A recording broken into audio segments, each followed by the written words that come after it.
तीन सासों की एक बहू। बलविंदर की पहली बीवी को बच्चा ना होने के कारण वो दूसरी शादी करता है, लेकिन जब दूसरी शादी से भी बच्चा नहीं होता तो वो तीसरी शादी करता है, और तीसरी शादी करने के बाद भी जब उसे संतान का सुख प्राप्त नहीं होता तो वो डॉक्टर को दिखाता है। और फिर बलविंदर जी, दोष आपकी बीवियों में नहीं, आप में है। आप में ही कुछ मेडिकल रीजंस की कमियां हैं जिनके कारण आप कभी भी किसी बच्चे के बाप नहीं बन सकते।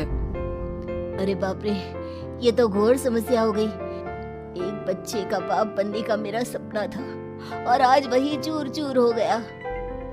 तीन बीवियों में पहली बीवी इंद्राणी, दूसरी बीवी सुधा और तीसरी बीवी कलावती। मुझे एक माँ बनने का सौभाग्य प्राप्त करना है। मुझे भी, इसीलिए तो मैंने शादी की थी। अरे लेकिन अब किसे पता था कि हमारे पतिदेव में ही कमी होगी। अब हम क्या करें? हम एक बच्चे को गोद लेते हैं। तीनों एक बेटे को गोद लेते हैं जिसका नाम प्रमोद रखा जाता है। 20 साल बाद अब तीनों भी बूढ़ी हो चुकी होती हैं। बलविंदर भी बूढ़ा हो चुका था। प्रमोद एक अच्छी नौकरी करता है। उसकी शादी की उम्र हो चुकी थी, इसलिए तीनों माएं प्रमोद की शादी पाखी नाम की एक लड़की से करा देते हैं। शादी के बाद बहू पाखी की पहली रसोई की रस्म की बारी आती है। मेरी प्रिय तीन सासू माओ, आज मेरी पहली रसोई है। बताइए क्या बनाऊं? क्या पसंद है आप तीनों को? बहू तू ना कढ़ाई पनीर, सूजी का हलवा और पुदीने की चटनी बना दे। अरे नहीं नहीं, ये क्या पसंद है? अरे पाखी बहू, तू छोले भटूरे, सरसों दा साग और मक्के दी रोटी बना और पंजाबी लस्सी भी बना दे। ओफो, सच में मेरी सौतनो, खाने के मामले में तुम्हारा टेस्ट और चॉइस दोनों भी बकवास है।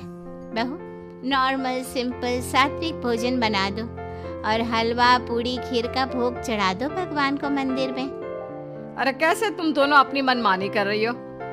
मैं तुम दोनों से पहले आई थी बलविंदर जी के जीवन में, और तुम दोनों से उम्र में भी मैं बड़ी हूँ। इसका मतलब मैं पाखी बहू की बड़ी सास हुई? नहीं, उम्र बस एक अंक होती है। मैंने सबसे ज्यादा देखभाल की है प्रमोद की, इसलिए मैं एक सास होने का ज्यादा हक रखती हूँ। पाखी बहू, तुझे मेरी बात माननी होगी। नहीं, तू मेरी बात मानेगी। जो मैंने कहा है वही तू करेगी। नहीं, मेरी बात मानेगी वो। नहीं मेरी। तीनों सास आपस में चिल्लाने लगती है और फिर वहाँ पर बलविंदर और प्रमोद आ जाते हैं। अरे ये क्या बिल्लियों की तरह लड़ रही हो तुम तीनों सास? बाकी बहू को घर में आए पूरे 24 घंटे भी नहीं बीते हैं। बाकी तुम एक काम करो, तीनों माओं की कही गई डिशेस में से हर एक की 50-50% डिशेस बना दो। लेकिन बस, अब प्रमोद ने कह दिया सो कह दिया। तुम तीनों अब झगड़ना और बहस करना बंद कर दो। पाखी तीनों सासू की कही गई आधी आधी डिशेस बनाती है और इस तरह अपनी पहली रसोई की रस्म पूरी करती है, जिसके बाद उसकी तीनों सास उसे शगुन और नेक देती हैं। फिर एक दिन, अरे पाखी बहू, तुमने अपना सारा काम निपटा लिया है ना? तो जरा यहाँ आना। मेरे ना घुटनों की मांसपेशियों में बड़ा दर्द हो रहा है। जरा तेल या बाम से मालिश तो कर दे बेटा। तभी वहाँ पर इंद्राणी और कलावती भी आते हैं।